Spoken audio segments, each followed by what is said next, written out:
Assalamualaikum warahmatullahi wabarakatuh. Alhamdulillah wassalatu wassalamu ala Rasulillah wa ala alihi wa ashabihi wa man walah. Amma ba'du. Para penonton yang dirahmati Allah Subhanahu wa taala, hadirin hadirat, semoga kita diberkati dan diberi bimbingan oleh Allah Subhanahu wa taala. Menyambung bacaan kita dalam kitab Tajridut Tauhid Al-Mufid karangan Al-Allamatu Ahmad ibn Ali Al-Maqrizi Al-Syafi'i rahimahullahu tabaraka wa ta'ala. Dan pada kelas yang lalu kita telah pun selesai membincangkan tentang kenapa syirik itu adalah dilarang oleh Allah Subhanahu wa ta'ala, dan hakikatnya syirik adalah penyembahan kepada syaitan. Ada yang telah kita bincangkan pada kelas yang lalu, dan kita telah pun memulakan apa kita kata connection dengan bab yang seterusnya yang kita nak masuk hari ini, iaitulah bab yang keempat bagi yang menggunakan kitab terjemahan muka surat 82. Yang guna terjemahan muka surat 82, yang kitab Arab kalau versi yang anda pakai ini ialah muka surat 73. Ini adalah tahqiq Syekh Ali Imran yang dicetak oleh Lajnah Daimah ataupun Lajnah Daimah Arab Saudi. Baik. Kita dah bahaskan ya pada kelas yang lepas tentang kenapa manusia ini perlu ada dua perkara dalam hidupnya, iaitulah isti'anah dan ibadah. Perhambaan diri dan memohon pertolongan kepada Allah Subhanahu wa ta'ala. Dan kenapa manusia ini hakikatnya punca dosa mereka adalah berpunca daripada rasa diri mereka hebat, rasa takabur, rasa cukup, rasa tidak perlu lagi bergantung kepada Tuhan Azza wa Jalla. Sedangkan itu semuanya adalah palsu. Itu hanyalah perasaan diri sahaja. Sebab itulah kita tengok ya, setiap kali datang perayaan Allah Azza wa Jalla syariatkan kepada kita supaya kita bertakbir. Dan kita disuruh bertakbir pada tempat-tempat yang kita kata manusia itu boleh datang padanya rasa bangga diri. Ya, masalah bila kita musafir bawa kenderaan, kita naik ke tempat yang tinggi, kita disuruh bertakbir. Kenapa? Kerana supaya ingat bahawa Allah Ta'ala lebih besar, lebih hebat, lebih agung. Hari raya kita pakai baju cantik, pakai baju baru, banyak makan sedap-sedap, nikmat macam-macam. Kita disuruh bertakbir supaya kita ingat bahawa apapun hebatnya kita, cantik macam mana baju kita, banyak macam mana harta kita, semua itu datang daripada Allah Azza wa Jalla. Allah Ta'ala lebih besar, lebih hebat. Baik. Kita baca perkataan Syekh Al-Maqrizi rahimahullah, yang mana ini semua beliau petik daripada kitab Al-Imam Ibn Al-Qayyim rahimahullah, daripada Madarij As-Salikin. Qala rahimahullah, wa'lam anna an-nasa fi ibadatillahi wal isti'anati bihi ala arba'ati aqsam. Dan ketahuilah olehmu bahawasanya manusia itu dalam beribadat kepada Allah Ta'ala, dalam memperhambakan diri mereka kepada Allah dan memohon pertolongan dengannya, ada 4 jenis, 4 bahagian.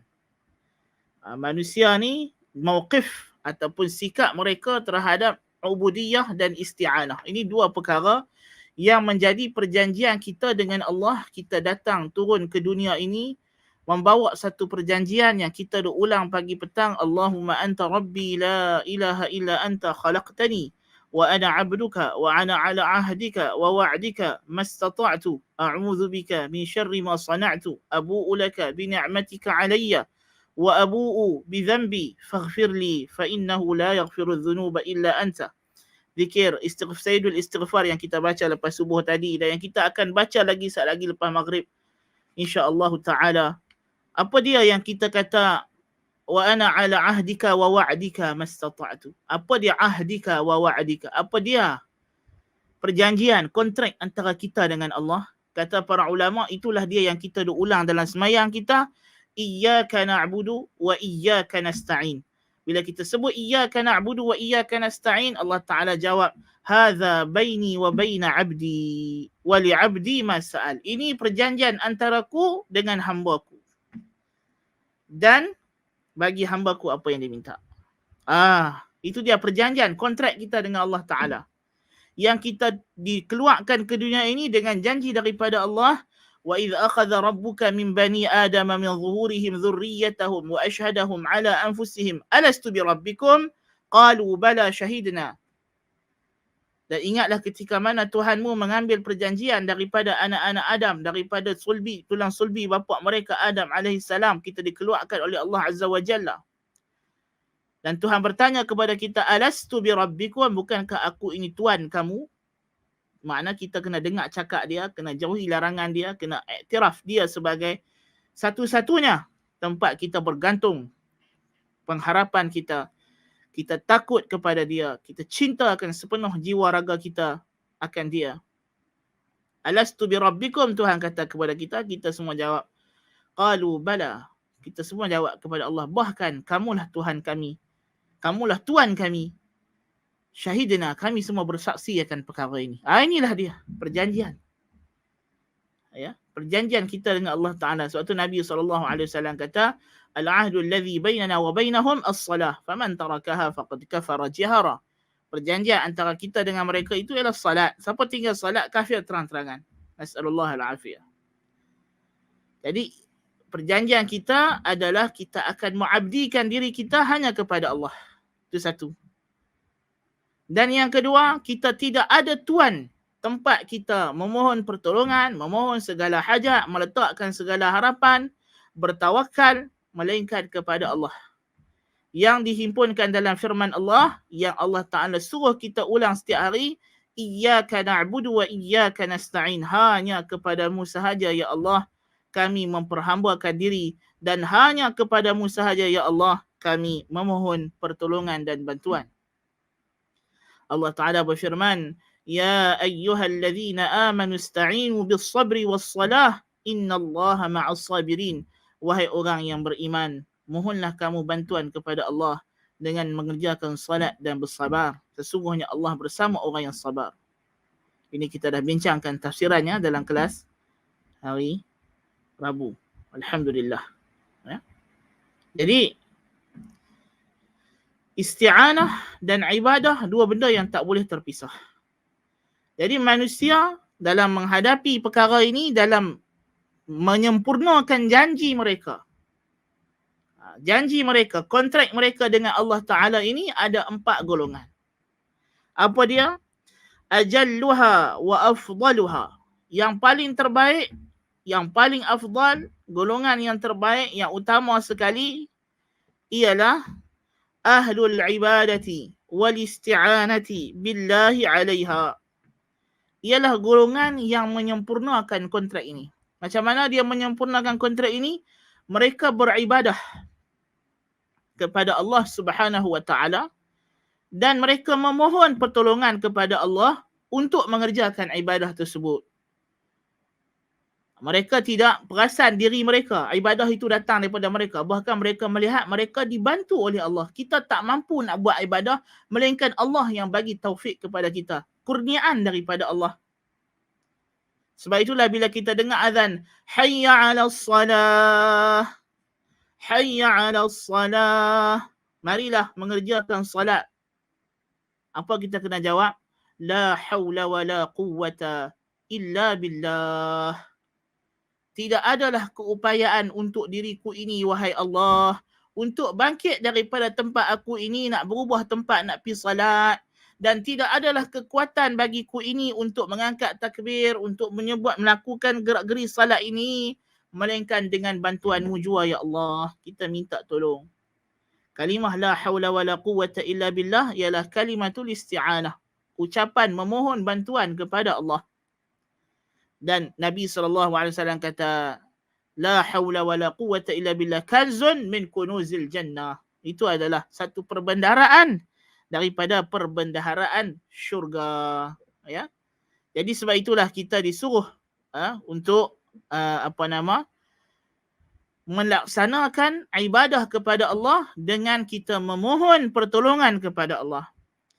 Bila kita dah habis nak salat, di hujung salat, sebelum salam, Nabi pesan kepada Muaz ibn Jabal radhiyallahu anhu, ya Muaz, inni uhibbuka, wahai Mu'adh, aku cintakan kamu. La tada'anna dubura kulli salatin an taqul Allahumma a'inni ala dhikrika wa syukrika wa husni ibadatik. Jangan kamu tinggal setiap kali di hujung salat kamu, yakni kata sebagian ulama sebelum bagi salam lepas daripada tahiyat akhir, ada sebagian ulama kata lepas bagi salam bersama dengan zikir-zikir lepas salat dibaca Allahumma a'inni ala zikrika, ya Allah bantulah aku, tolonglah aku untuk mengingatimu, wa syukrika, dan bersyukur kepadamu, wa husni ibadatika, dan memperelokkan dan bersungguh-sungguh dalam beribadat kepadamu. Kita disuruh mohon pertolongan. Jadi golongan yang paling afdal, yang paling terbaik, yang menyempurnakan kontrak ini, mereka beribadat kepada Allah dan mereka memohon bantuan kepada Allah untuk melaksanakan ibadat. Mereka tidak sombong kepada Allah dan mereka tidak mendabik dada bahawa ibadat yang mereka buat ini adalah semuanya daripada kedrat mereka sendiri. Tidak. Bahkan mereka sedar bahawa apa saja ibadat yang mereka buat, hakikatnya itu semua adalah taufik daripada Allah. Hakikatnya itu adalah kurniaan dan ganjaran daripada Allah Subhanahu wa taala kepada mereka. Allah yang membimbing mereka, Allah yang memudahkan mereka untuk beribadat. Lalu mereka minta dan mohon kepada Allah supaya Allah tambahkan lagi kepada mereka kemampuan untuk mengerjakan ibadah. Fa'ibadatullahi ghayatu muradihim. Golongan ini, kemuncak apa yang mereka nak cari ialah beribadat kepada Allah Subhanahu wa taala. Fa'ibadatullahi ghayatu muradihim. Wa talabuhum minhu ay yu'inahum 'alayha wa yuwaffiquhum lil qiyam biha nihayatu maqsudihim. Dan memohon supaya Allah Ta'ala membantu mereka, memohon supaya Allah Ta'ala memudahkan mereka mengerjakan ibadat adalah kemuncak tuntutan mereka kepada Allah, yang mereka nak minta kepada Allah. Ya, golongan ini yang terbaik sekali. ولهذا كان أفضل ما يسأل الرب تعالى الإعانة على مرضاته، وهو الذي علمه النبي صلى الله عليه وسلم لمعاذ بن جبل فقال يا معاذ والله إني أحبك فلا تدع أن تقول في دبر كل صلاة اللهم أعني على ذكرك وشكرك وحسن عبادتك.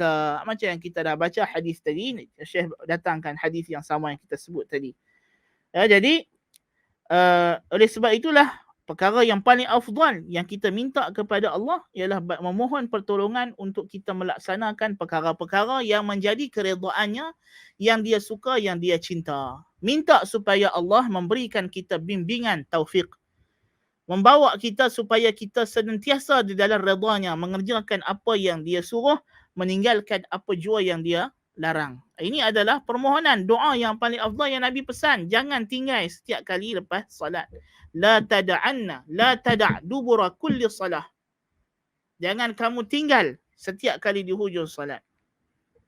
فَأَنْفَعُ الدُّعَاءِ طَلَبُ الْعَوْنِ عَلَى مَرْضَاتِهِ تَعَالَى. Doa yang paling bermanfaat ialah doa bermohon kepada Allah untuk kita melakukan perkara yang Allah redai. Sebab itulah directly lepas kita sebut iyyaka na'budu wa iyyaka nasta'in, terus Allah Ta'ala ajak kita dengan satu doa yang sangat penting.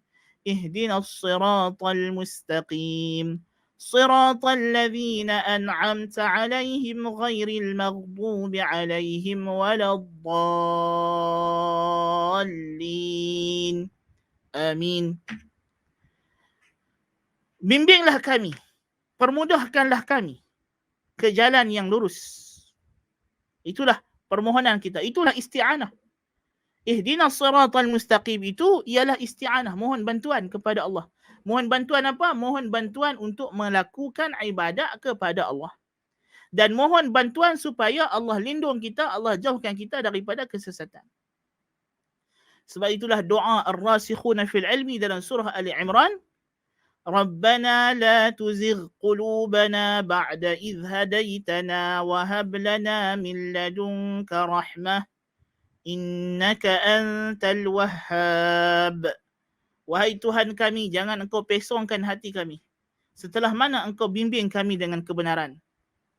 Sesungguhnya engkaulah yang maha melimpahkan kurniaan tidak terhingga-hingga. Di antara kurniaan tersebut ialah kurniaan hidayah, bimbingan Allah Ta'ala. Doa Ashabul Kahfi, Rabbana atina min ladunka rahmatan wa hayyi' lana min amrina rashada.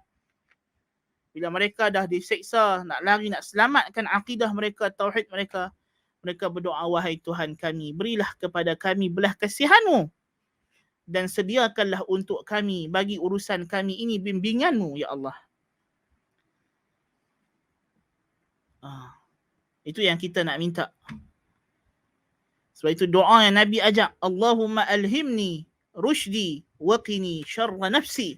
Ya Allah, ilhamkanlah kepadaku, berilah petunjuk kepadaku, hidayah untuk diriku, dan lindungilah aku daripada kejahatan diriku sendiri, keburukan diriku. Kan jiwa kita, yang datang daripada jiwa kita ni benda yang buruk. Yang mana kalau kita tidak isti'anah kepada Allah, tak mohon bantuan kepada Allah, kita akan diganggu gugat oleh syaitan. Kita disuruh berlindung daripada dua perkara, daripada syaitan dan daripada diri sendiri. Ya. Dua perkara ini, syaitan dan diri.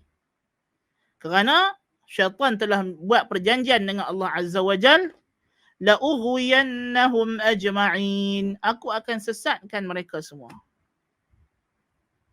Ini asal. Kita diberi oleh Allah Ta'ala kepada syaitan untuk syaitan kacau kita. Tapi kata syaitan, illa ibadaka minhumul mukhlasin, kecuali hamba-hambamu ya Allah yang kamu telah pilih, yang kamu telah ekstrak, yang kamu telah simpan, kamu telah pelihara, yang Allah telah pilih. Allahu akbar kabira. Kalau Allah tak pilih kita, kita akan jadi habuan syaitan. Na'udzubillahi min zalik. Nas'alullah al-afiyah.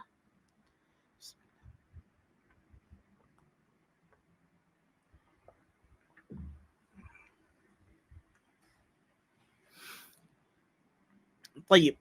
Kemudian itulah kita tengok banyak doa-doa yang diajak ialah semuanya untuk minta lindung. Pagi petang kita disuruh berdoa, ya hayyu ya qayyum bi rahmatika astaghith aslih li sya'ni kullah wa la takilni ila nafsi tarfata ain.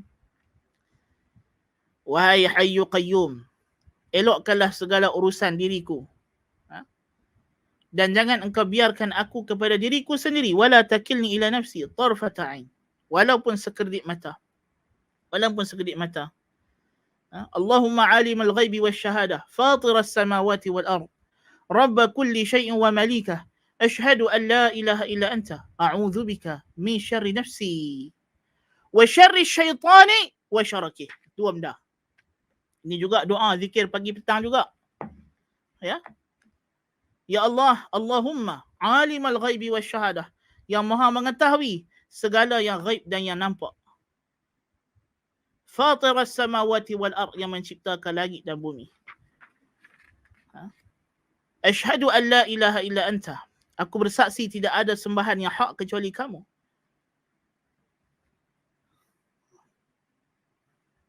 Rabb kulli syai'in wa malik, Tuhan pemilik segala perkara, pencipta segala benda dan pemiliknya. Rabb kulli syai'in malika ashhadu an la ilaha illa anta a'udzu bika, aku berlindung denganmu, min syarri nafsi, daripada keburukan diriku, wa min syarri syaitani wa syarakih, dan aku berlindung kepadamu daripada keburukan syaitan dan perangkap-perangkapnya. Ini kita disuruh doa pagi petang, dalam salat, luar salat. Ibadah isti'anah, ibadah isti'anah. Minta kepada Allah untuk memperhambakan diri kita kepadanya. Minta bantuan Allah supaya Allah bimbing kita untuk beribadah kepadanya. Karena kita ni kalau tidak kerana Allah tolong, Allah bantu, Allah yang pilih kita untuk kita mendapat hidayahnya, kita akan sesat. A'udzubillahi min zalik. Dalam hadis qudsi dalam sahih Muslim, Allah kata apa? Ibadi kullukum dhalun. Hamba-hambaku semua, hampa semua ni sesat. Tuhan kata, kullukum dhalun. Hampa semua ni asalnya sesat. Illa man hadaituh, kecuali yang aku bagi petunjuk, yang aku bimbing. Fastahduni, maka mintalah petunjuk dan bimbingan daripadaku. Ahdikum, aku akan bagi bimbingan dan petunjuk kepada kamu.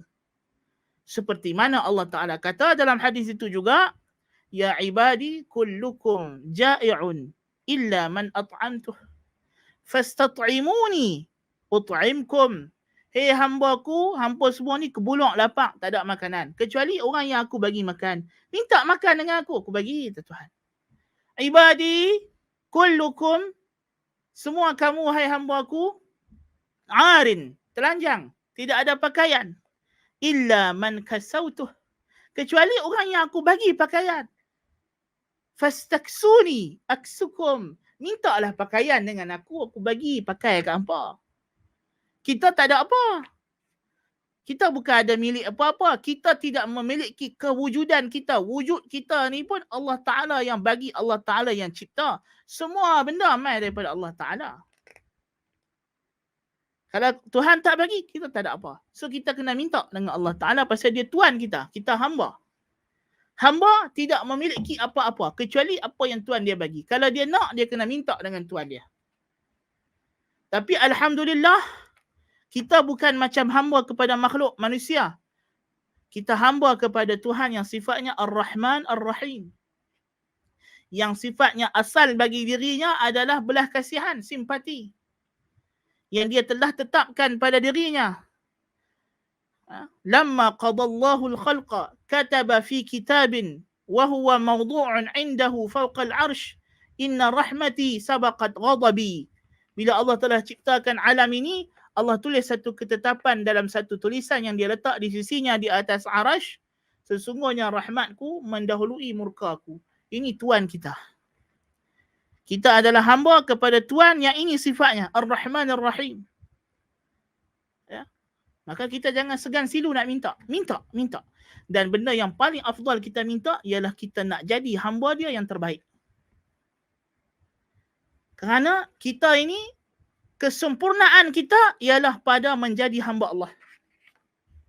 Itu adalah maqam yang paling tinggi yang kita nak capai. Yang kita minta dalam salat tadi, ihdinas siratal mustaqim, siratal ladzina an'amta alaihim. Jalan orang yang telah engkau beri nikmat kepada mereka. Apa nikmat yang Tuhan bagi kepada mereka?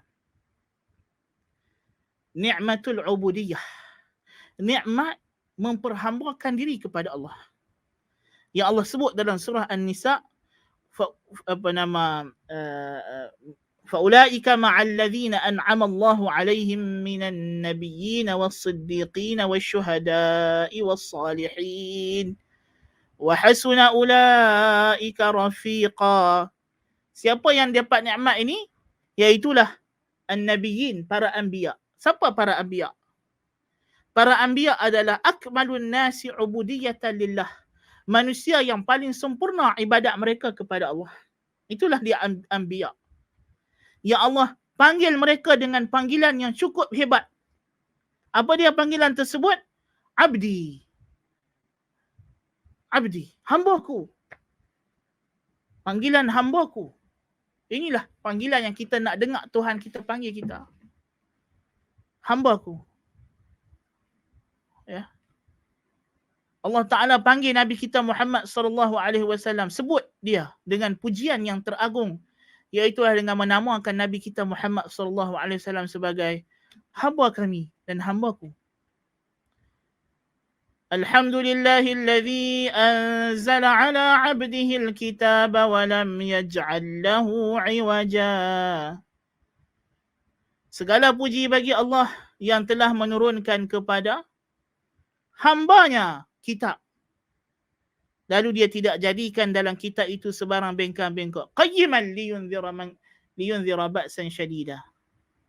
Lurus, tidak ada bengkak-bengkok, untuk dia memberi amaran berkenaan dengan hari yang azab yang sangat dahsyat. Dalam surah Al-Kahfi yang kita baca semalam. Kalau sebut pada malam Isra' dan Mi'raj, Subhanalladzi asra bi'abdihi laylan minal masjidil harami ilal masjidil aqsa alladzi barakna hawlah. Maha suci Allah yang telah memperjalankan hambanya di waktu malam. Hambanya di waktu malam. Daripada Masjidil Haram ke Masjidil Aqsa yang kami telah berkati sekelilingnya.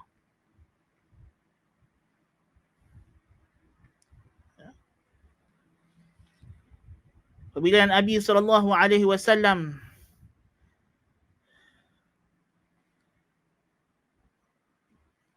berdakwah menyeru kepada tauhid, Allah Taala kata walamma qama Abdullah yad'uhu yakununa alaihi libada. Apa nama? Allah Taala panggil Nabi kita dengan gelaran yang begitu indah. Nabi SAW kata, la tutruni kama atratin nasara Isa bin Maryam. Janganlah kamu puji aku berlebih-lebihan. Macam mana macam mana orang Nasrani telah memuji lebih-lebihan Isa anak Maryam. Innama ana abdun. Sesungguhnya aku ini hanyalah hamba Allah. Faqulu abdullahi wa rasuluh. Maka katalah aku ini hamba Allah dan Rasul. Nabi jamin orang yang bersaksi perkara ini syurga. Man syahida an la ilaha illallah wa anna Muhammadan abduhu wa rasuluh wa anna Isa abdullahi wa rasuluhu wa kalimatuhu alqaha ila Maryam wa ruhu minhu wal jannata haqqun wan nar haqqun adkhalahu Allah ala ma kana min al amal. Barang siapa yang bersaksi tiada ilah yang hak yang berhak disembah kecuali Allah dan bahawa Muhammad adalah hamba-Nya dan rasulnya dan bahawa Isa adalah hamba Allah dan rasulnya yang diciptakan dengan kalimahnya kepada Maryam, itulah kalimah kun, dan tiupan ruh daripadanya seperti makhluk-makhluk yang lain. Dan bahawa syurga adalah benar dan neraka adalah benar, Allah pasti masukkan dia ke dalam syurga, tak kira apa juga amalannya. Allahu akbar kabira. Tauhid inilah dia. Kita bersaksi bahawa Allah sahajalah ilah dan Muhammad adalah Abdullahi wa Rasuluh, hamba Allah dan Rasulnya. So, siapa para Nabi yang tak nak puji ini?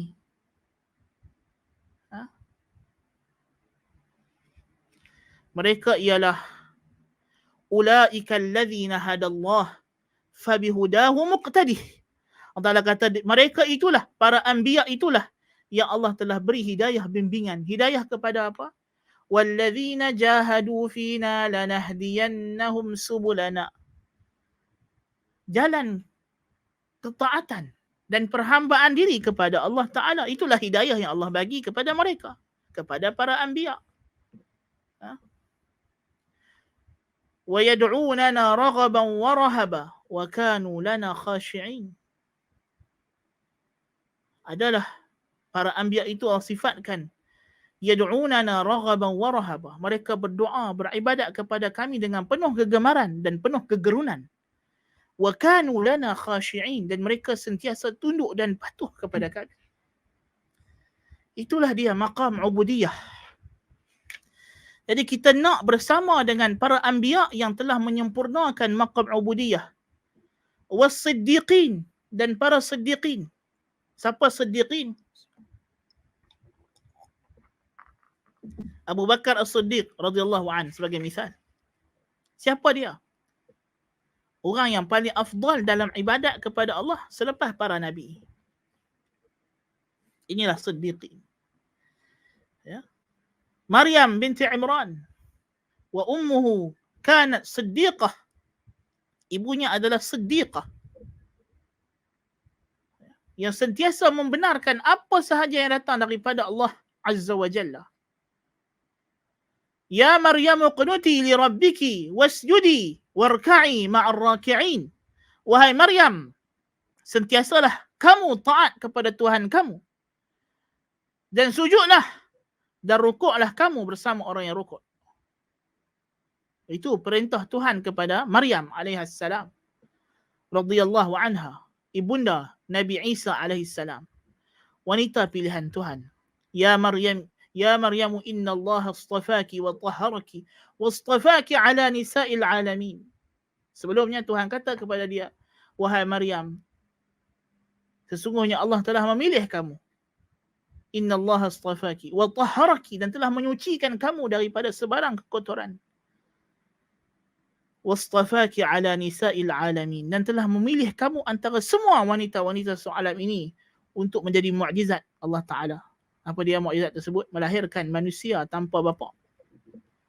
Ya. Sebagai bukti kewujudan Allah Ta'ala.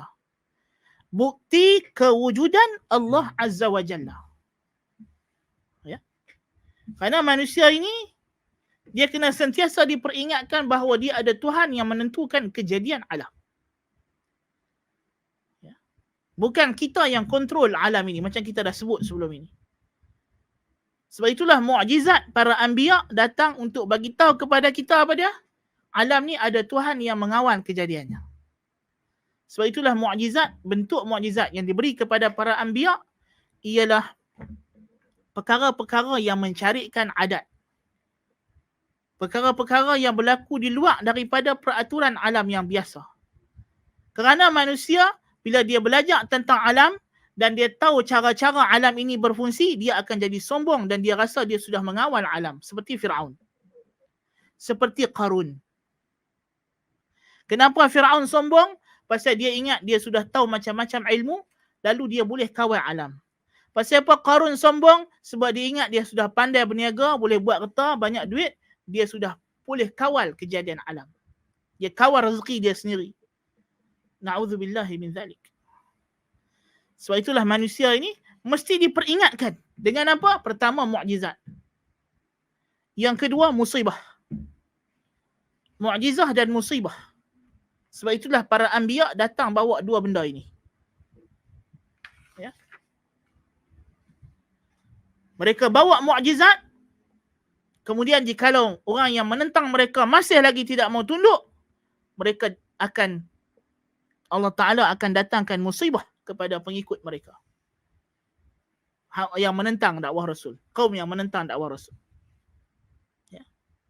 Allahu akbar kabira walhamdulillahi katsira wa subhanallahi bukratan wa asila. Dengan dua perkara ini kita akan beringat bahawa kita ada Tuhan dalam alam ini yang mengawal kejadian. Kita tak kawal kejadian alam. Tak. Dalam Islam, kita tengok dalam Islam, ya, pemerintah, kerajaan dalam Islam, tanggungjawab pemerintah adalah melaksanakan ubudiyah, perhambaan kepada Allah. Kerajaan tidak disuruh pengawal kejadian alam. So itu bila datang orang kepada Nabi SAW mengadu harga naik, harga barang naik, Nabi kata apa? Innallaha wal qabidul basitur raziq al musa'ir. Allah lah yang menyempitkan dan melapangkan rezeki, yang menganugerahkan rezeki, yang menetapkan harga barang. Yani aku sebagai pemimpin kamu, bukan kerja aku untuk tentukan kejadian alam. Itu ketentuan Allah Azza wa Jalla. Aku sebagai pemimpin apa dia? U'budullaha ma lakum min ilahin ghairuh. Aku nak ajak kamu sembahlah Allah. Tiada sembahan yang hak bagi kamu kecuali dia saja. Itulah tugas para anbiya, yang itulah juga tugas kerajaan. Sebab apa? Kerajaan adalah khilafatun nubuwah fi siyasatil ummah, menggantikan tempat Nabi dalam membimbing umat. Dan Nabi SAW, para anbiya alaihi wassalatu wassalam, tidak datang untuk mengawal kejadian alam. Mereka datang untuk mengajar manusia bagaimana untuk meletakkan diri dalam keadaan ubudiyah, perhambaan diri kepada Allah dalam apa jua situasi. Situasi senang maupun situasi sukar. Itu adalah tugas para anbiya dan itulah tugas kerajaan yang sebenarnya. So bila kerajaan start playing God, merasa diri dia jadi Tuhan yang menentukan kejadian alam, itulah datang musibah-musibah yang menunjukkan bahawa mereka bukan Tuhan. Nas'alullah al-afiyah. Nas'alullah al-afiyah. Demikianlah manusia. Tak kira lah. Dia businessman, dia scientist, dia doktor, dia engineer, dia apa kedudukan dan pangkat dia, dia akan mudah terlupa dan dia ingat dia mengawal kejadian alam bila dia dah pandai. Maka Tuhan datangkan musibah, bala bencana, supaya kita ingat bukan kita yang kawal kejadian alam. Dan tugas kita yang sebenarnya, yang hakikinya adalah ubudiyah dan isti'anah. Memperhambakan diri kepada Allah dan memohon bantuan kepada Allah. Itu dia hakikat tugas kita yang sebenar. Tak. Kalau kita faham itu hakikat kita, apa pun yang jadi dalam hidup kita, bencana macam mana pun dalam hidup kita, kita tidak akan mengalami apa yang disebut sebagai tekanan emosi, tekanan perasaan, tidak. Sebab punca tekanan perasaan ialah cara kita melihat atau cara kita faham kejadian alam ini macam mana dan hubung kaitnya dengan kita. Itu adalah punca. Berdasarkan apa yang telah dikaji oleh sebahagian pengkaji barat yang mereka namakan sebagai the cognitive theory, nazariyatul ma'rifah. Yakni punca seseorang itu mengalami tekanan adalah cara sudut pandang dia terhadap kejadian alam ini dan hubungan kejadian itu dengan diri dia.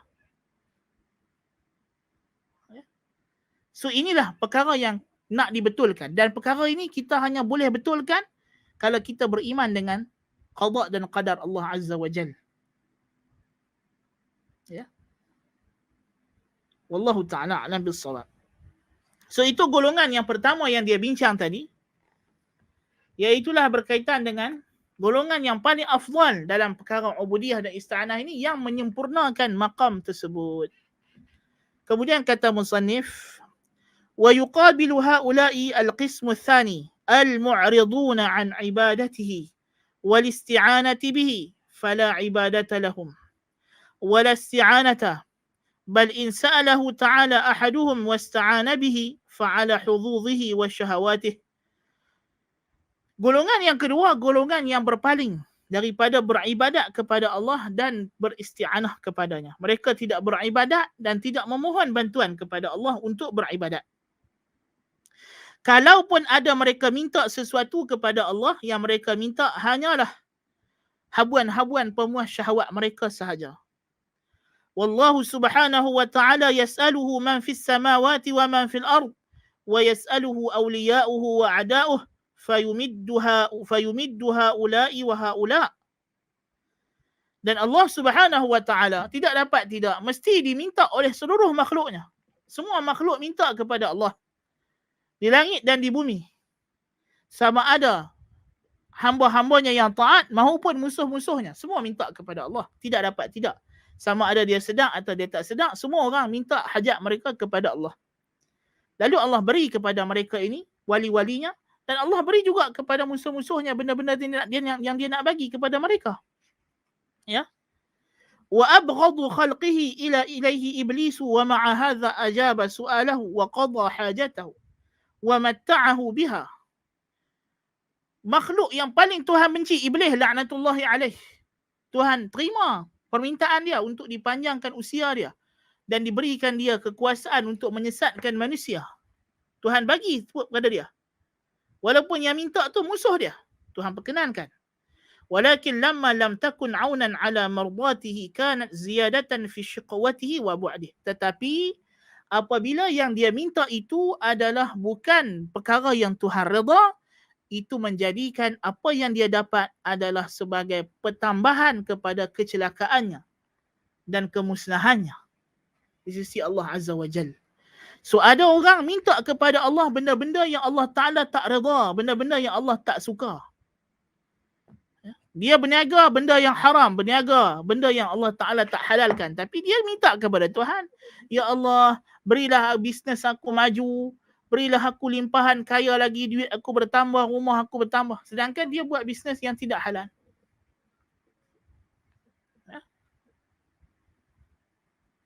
Sama ada bisnes itu memang tidak halal daripada asal, atau bisnes itu dia kembangkan dengan cara yang tidak halal. Dia ada syarikat besar. Pekerja-pekerja dia tak tutup aurat, dia tak kisah. Pekerja dia tak solat, dia tak pernah ambil tahu. Ya. Tapi setiap hari dia minta dekat Allah Ta'ala, ya Allah, bagilah aku tambah kaya, bagilah bisnes aku bertambah kembang. Ya. Nampak tak? Dia hanya minta benda yang boleh memuaskan syahwat perut dia. Ya. Dan boleh jadi kalau Tuhan kehendaki, Tuhan bagi. Tetapi bagi itu, na'udzubillah min zalik, bukan kerana Tuhan sayang ke dia, tapi Tuhan jadikan itu sebagai punca untuk dia makin jauh daripada Tuhan. Sehingga sampai waktu dan masanya, dia akan dikenakan azab yang dahsyat. Nas'alullah al-afiyah. Sanastadrijuhum min haitsu la ya'lamun. Kami akan umpan mereka dari arah yang mereka tidak ketahui. Nas'alullah al-afiyah.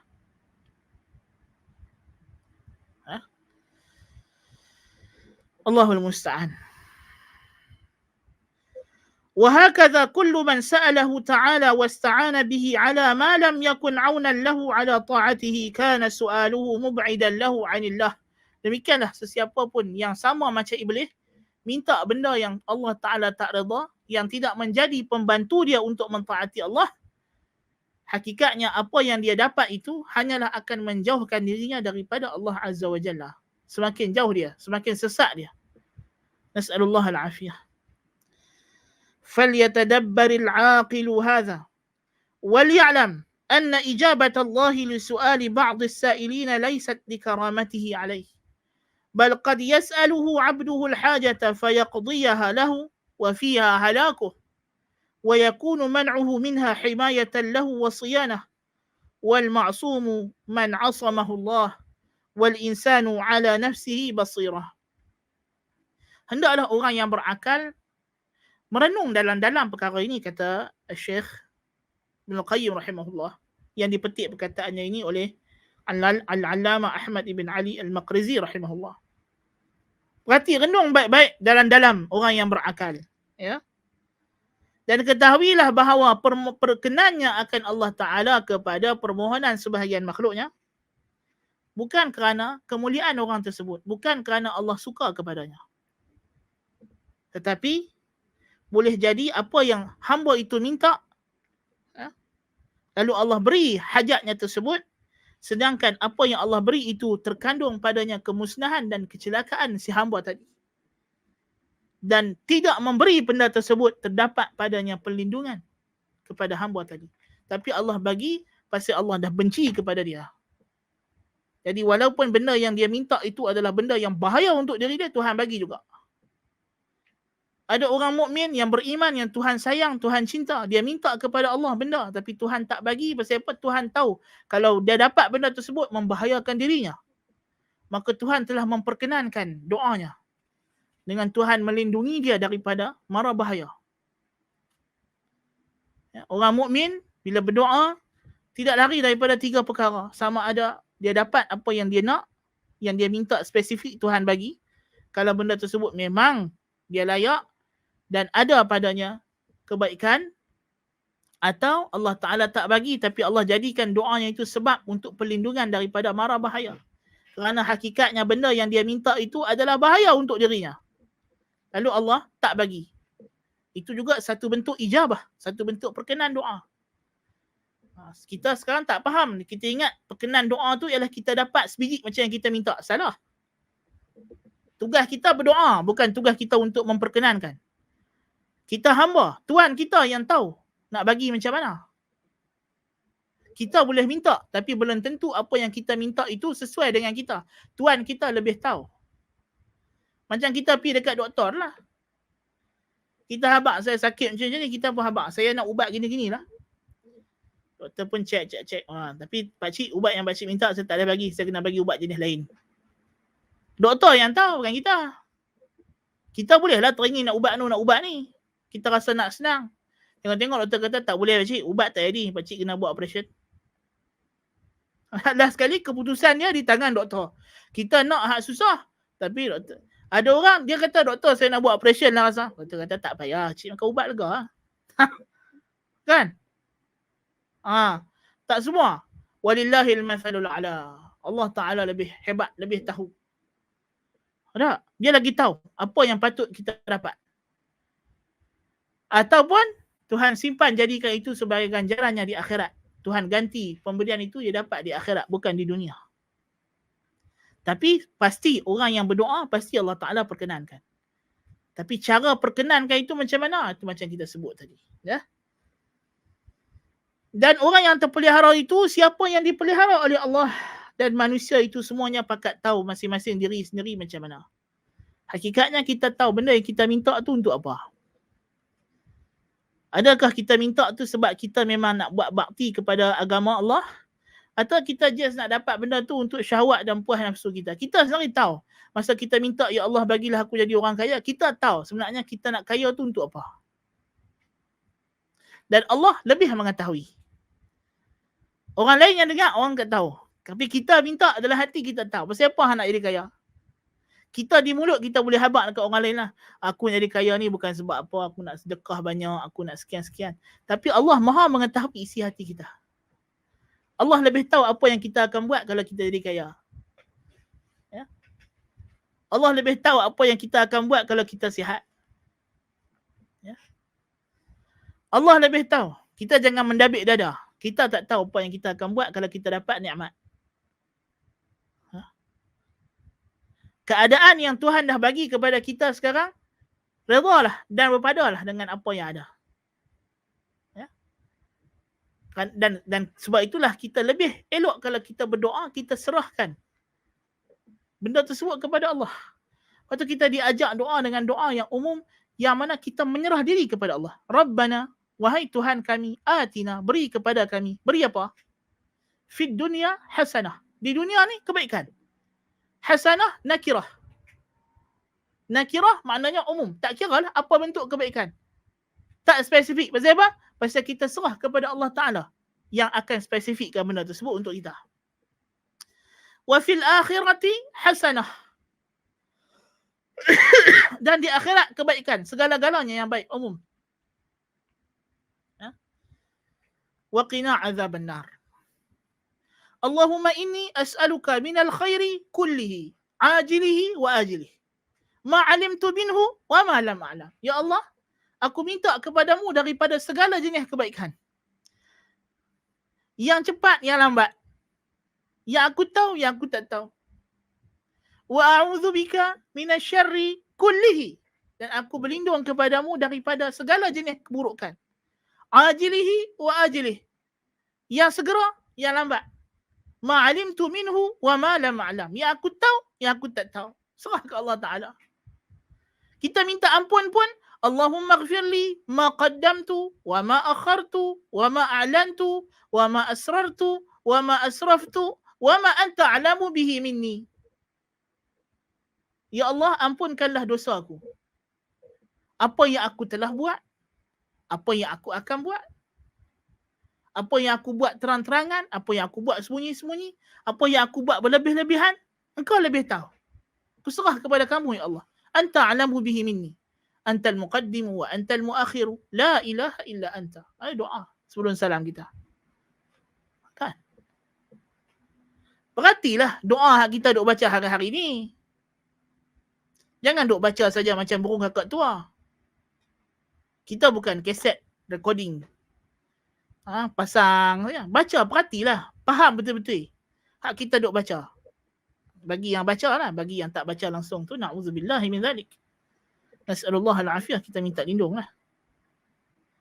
Bagi yang tak pernah duk baca tu, start kena baca lah. Baca dan faham. Pasal hakikatnya, tauhid ni, dia bukan teori, dia praktikal yang kita kena amal. Macam mana kita nak amal? Dengan ibadat kita hari-hari lah. Apa yang kita cakap, doa yang kita baca, ayat Quran yang kita duk baca, solat yang kita duk buat. Tadabbur lah. Tadabbur lah. Bila berdiri dalam solat, pasal apa berdiri? Wa qumu lillahi qanitin. Tuhan habaq dalam Quran, berdiri dalam semayang tu apa tujuan? Dan berdirilah kamu kepada Allah dengan penuh ketaatan. Tengok askar. Askar macam mana dia menzahirkan ketaatan dia pada raja. Pada ketua dia, pegawai dia. Dengan dia buat kawat. Betul tak? Apa yang kawan tu suruh dia ikut. Kawan tu suruh pusing, dia pusing.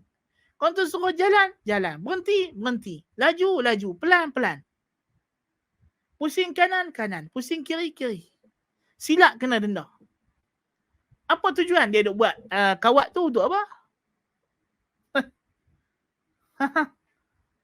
Untuk melatih disiplin, dia berkata. Apa makna latih disiplin?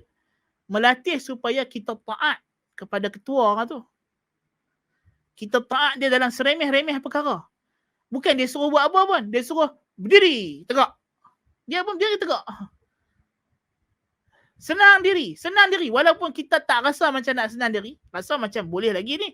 Tapi dah dia suruh senang diri dia. Kan? Walillahil mathalul a'la. Bagi Allah perumpamaan lebih tinggi. Itulah dia kita buat dalam salat.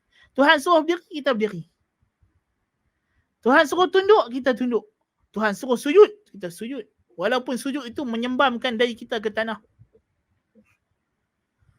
Allahu akbar kabira. Melatih diri kita untuk taat. Ya. Melatih diri kita untuk taat kepada Allah Ta'ala. Sebab itulah Allah Ta'ala kata, Inna salata tanha 'anil fahsya'i wal munkar. Waladhikrullahi akbar. Wallahu ya'lamu ma tasna'un. Sesungguhnya salat itu menghalang kamu daripada kekejian dan mungkar. Dan ingat Allah itulah yang paling besar. Sebab dalam salat kita ingat Allah. Aqimis salata li dhikri. Ingat Allah. Melatih diri kita untuk ingat Allah, untuk taat kepada Allah. Kalau Tuhan suruh berdiri, kita boleh berdiri. Takkanlah Tuhan suruh jangan isap okok, kita pergi isap okok. Kan? Kalau Tuhan suruh kita rukuk. Sujud, kita sujud. Habis yang lain-lain, jangan buat itu, jangan buat ini. Lebih mudah sepatutnya. Ya. Dia melatih disiplin kita. Macam juga puasa, macam juga zakat, macam juga haji. Semua itu untuk melatih diri kita menjadi hamba. Itulah dia perhambaan. Itulah dia bentuk manifestasi memperhambakan diri kita kepada Allah Azza wa Jalla. Azza wa Jal. Itulah dia. Kita nak menzahirkan ubudiyah, perhambaan diri kita kepada Allah Subhanahu wa Ta'ala. Baik, jadi kita masing-masing kita minta apa, kata Syekh Ibn Qayyim, kita lebih tahu. Apa yang kita minta tu sebenarnya untuk apa? Untuk nak buat taat ke sebenarnya untuk habuan nafsu kita? So baik kita serah kepada Allah Ta'ala. Mana yang Tuhan tahu baik untuk kita, dia bagi kita. Kan? Dia perhati doa-doa kita duk baca ni.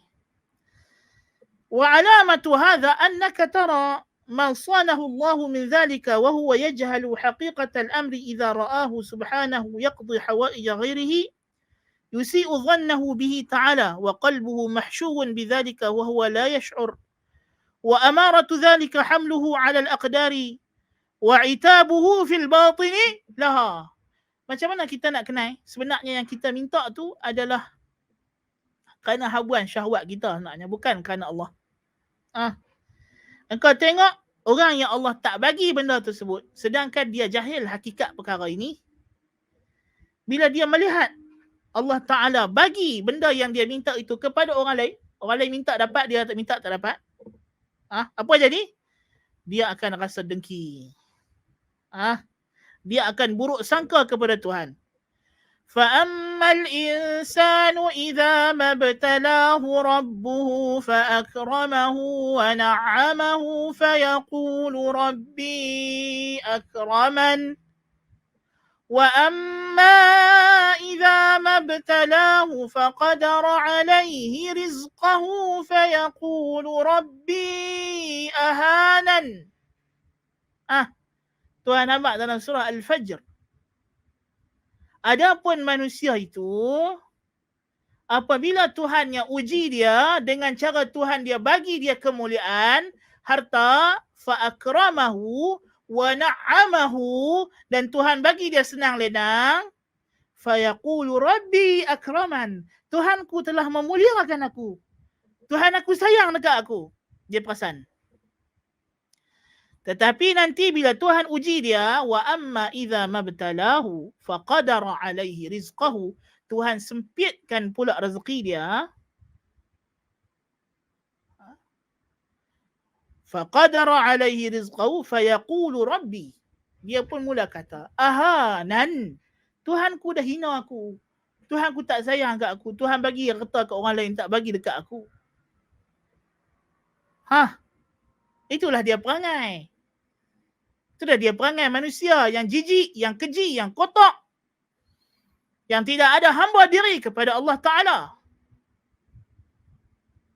Dia rasa apa yang dia minta Tuhan kena bagi.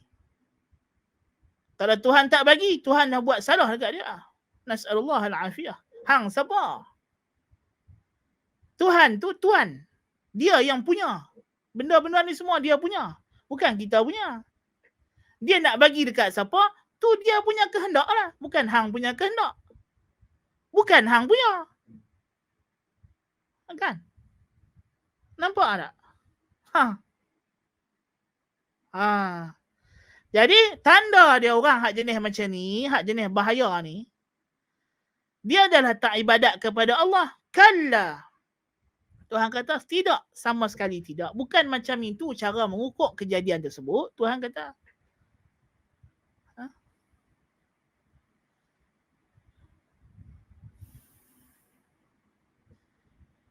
وَأَمَّا إِذَا مَا ابْتَلَاهُ فَقَدَرَ عَلَيْهِ رِزْقَهُ فَيَقُولُ رَبِّي أَهَانَنِ كَلَّا بَلْ لَا تُكْرِمُونَ الْيَتِيمَ وَلَا تَحَاضُّونَ عَلَى طَعَامِ الْمِسْكِينِ وَتَأْكُلُونَ التُّرَاثَ أَكْلًا لَمًّا وَتُحِبُّونَ الْمَالَ حُبًّا جَمًّا. Itulah punca. Tuhan kata tidak, bukan macam itu. Tapi hampa tu sendiri yang maksiat. Dia dapat harta bukan dia nak infak di jalan Allah. Dia just nak kumpul harta untuk suka-suka diri dia saja. Kalla bal la tukrimuna al-yatim. Kamu tak muliakan anak yatim dengan harta yang aku bagi. Dan kamu tidak bersungguh-sungguh nak menggesa orang bagi makan orang yang miskin. Kamu hanya suka harta untuk kamu timbun-timbun saja. Itulah dia. Kamu minta harta tadi bukan untuk taat kepada aku. Bukan untuk isti'anah. Mohon pertolongan supaya kau buat ibadat kepada aku. Kau dapat harta aku bagi, hang sombong, hang bongkak, hang meninggi diri. Nas'alullah al-afiyah. Tuhan abak dah. Bukannya. Kita tak perlu cari surah yang panjang-panjang. Ni surah dekat-dekat yang kita ni, kita duk ulang setiap hari. Allahu akbar kabira. Tak. Dan hatinya penuh dengan benda tersebut walaupun dia tak sedar. Dan petanda dia apa dia? Hamluhu 'alal aqdar. Dia suka mencela takdir Allah.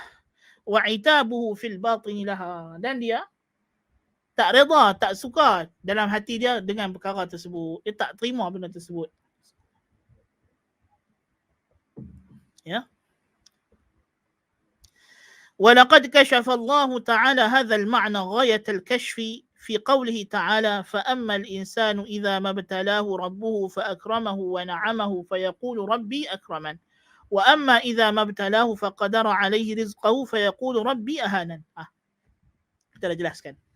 أي ليس كل من أعطيته ونعمته وخولته فقد أكرمته وما ذاك لكرامته علي ولكنه ابتلاء مني وامتحان له أيشكرني فأعطيه فوق ذلك أم يكفرني فأسلبه إياه وأحوله عنه لغيره وليس كل من ابتليته فضيقت عليه رزقه وجعلته بقدر لا يفضل عنه فذاك من هوانه علي ولكنه ابتلاء وامتحان مني له أيصبر فأعطيه أضعاف ما فاته أم يتسخط فيكون حظه السخط. Maksud ayat ini kata Syekh, Tuhan nak bagi tahu kita, bukanlah maknanya bila aku bagi nikmat, aku bagi kesenangan, kelapangan harta, melimpah ruah, aku telah muliakan orang tersebut, tetapi dia adalah ujian. Aku nak tengok adakah dia bersyukur ataukah dia kufur. Kalau dia syukur, aku tambah. Kalau dia kufur, aku tarik balik rezeki dia. Sama juga orang yang aku bagi rezeki dia sempit, aku bagi dia cukup-cukup makan, pagi makan pagi, petang makan petang. Bukan sebab dia tu aku tak suka, bukan sebab dia aku benci, tak, belum tentu lagi. Tetapi itu adalah ujian dulu, baru ujian. Kalau lului, barulah dia dapat. Kalau gagal, barulah aku benci sungguh. Kalau dia tak sabar, dia marah, barulah aku murka, barulah aku benci dekat dia. Kan? Tapi kalau dia sabar, dia terima dengan seadanya, dia tahan dengan qadar Allah Ta'ala, dia memandang apa yang dia tak dapat itu sebagai ujian Allah, dan apa yang dia dapat dia syukur walaupun sedikit, maka itulah Allah akan tambah. Allah akan buka kepada dia kelapangan, ketenangan yang dia tak sangka-sangka. وَمَنْ يَتَّقِ اللَّهَ يَجْعَلْ لَهُ مَخْرَجًا وَيَرْزُقْهُ مِنْ حَيْثُ لَا يَحْتَسِبُ وَمَنْ يَتَوَكَّلْ عَلَى اللَّهِ فَهُوَ حَسْبُهُ إِنَّ اللَّهَ بَالِغُ أَمْرِهِ قَدْ جَعَلَ اللَّهُ لِكُلِّ شَيْءٍ قَدْرًا. Dalam surah At-Talaq. Orang siapa yang bertakwa kepada Allah, Allah bagi di jalan keluar. Dan Allah rezekikan dia daripada arah yang dia tak sangka. وَيَرْزُقْهُ مِنْ حَيْثُ لَا يَحْتَسِبُ وَمَنْ يَتَوَكَّلْ عَلَى اللَّهِ فَهُوَ حَسْبُهُ. Siapa yang tawakal kepada Allah, Allah akan cukupkan dia. Allah akan jaga dia. Takkan kurang. Sesungguhnya Allah pasti akan menyampaikan apa jua kehendak dia. Perintah dia pasti akan terlaksana. Allah telah jadikan setiap perkara ada kadarnya. Takkan lebih, takkan kurang. Baik. وبالجملة فأخبر تعالى أن الإكرام والإهانة لا يدوران على المال وسعة الرزق وتقديره. Secara kesimpulannya, Allah Ta'ala bagi tahu kepada kita dalam ayat yang kita baca dalam surah Al-Fajr ini, bahawa pemuliaan Allah dan penghinaannya tidaklah berlegar atas lapang atau banyaknya harta atau sedikitnya harta. Sesungguhnya Allah Subhanahu wa Ta'ala فَإِنَّهُ سُبْحَانَهُ يُوَسِّعُ عَلَى الْكَافِرِ لَا لِكَرَامَتِهِ وَيُقَتِّرُ عَلَى الْمُؤْمِنِ لَا لِهَوَانِهِ عَلَيْهِ وَإِنَّمَا يُكْرِمُ سُبْحَانَهُ مَنْ يُكْرِمُ مِنْ عِبَادِهِ بِأَنْ يُوَفِّقَهُ لِمَعْرِفَتِهِ وَمَحَبَّتِهِ وَعِبَادَتِهِ وَاسْتِعَانَتِهِ. Allah melapangkan rezeki orang yang kafir bukan kerana Allah suka dan sayang kepada orang kafir, dan Allah menyempitkan rezeki orang mukmin bukan kerana orang mukmin tu hina di sisi Allah, tetapi Allah memuliakan siapa yang dia muliakan daripada hambanya dengan cara apa? Dengan dia memberikan taufik untuk mengenalnya, mencintainya, memperhambakan diri kepadanya dan memohon pertolongan kepadanya. Kalau nak tahu siapa yang Allah sayang, siapa yang Allah suka, siapa yang Allah cinta, orang yang Allah rezekikan kepada dia ibadah dan doa dan isti'anah. Itulah dia. Dia rezeki banyak, tapi dia tak pernah lekang daripada bersyukur. Rezeki yang dia guna tu, dia infak seolah-olah dia tak pernah. Memang dia tak rasa takut fakir langsung. Tak ada heran bagi dia. Ada atau tak ada duit, sama saja. Duit tak melekat di hati dia walaupun ada di tangan dia. Yang tu barulah orang yang Allah muliakan. Ada orang fakir. Tapi dia tak pernah, kefakirannya tak pernah menyebabkan dia cuai kepada ibadah kepada Allah Ta'ala. Tak pernah menyebabkan dia fakir, dia buat alasan itu ini dia tak boleh nak solat, tak boleh nak beribadat. Tidak. Dan walaupun dia memerlukan bantuan daripada manusia, tapi syukurnya kepada Allah, bukan kepada makhluk. Tawakalnya kepada Allah, bukan kepada makhluk. Makhluk hanyalah sebab, hanyalah alat. Dia tidak pandang sikit pun kepada makhluk. Setiap kali makhluk bagi kepada dia bantuan, dia sedar ini semua daripada Allah. Maka yang dia ucapkan ialah Alhamdulillah. Dan kepada makhluk yang memberi, dia kata Jazakallahu khairah. Pasal apa Jazakallahu khairah? Kerana kita tahu rezeki itu daripada Allah. Dan Allah lah yang akan balas, bukan aku nak balas. Okay.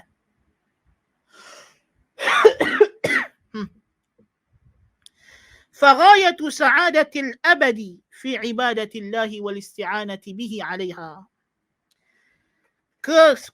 Kebahagiaan abadi, kemuncak kebahagiaan abadi, hakikatnya adalah pada beribadah, memperhambakan diri kepada Allah dan memohon bantuan dengannya untuk melakukan ibadah tersebut. Itulah dia kemuncak kejayaan abadi.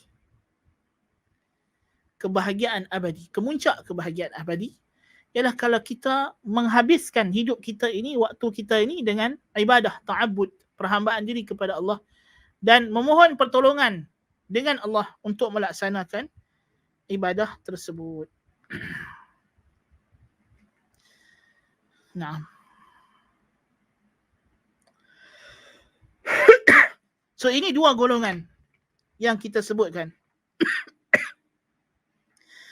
Dua golongan. Yang pertama, golongan yang memang beribadah kepada Allah, beristi'anah kepada Allah. Inilah yang terbaik, yang afdal. Golongan yang kedua, golongan yang berpaling, inilah yang paling celaka. Dia tidak beribadah kepada Allah, tidak mohon bantuan kepada Allah, na'udzubillah min zalik.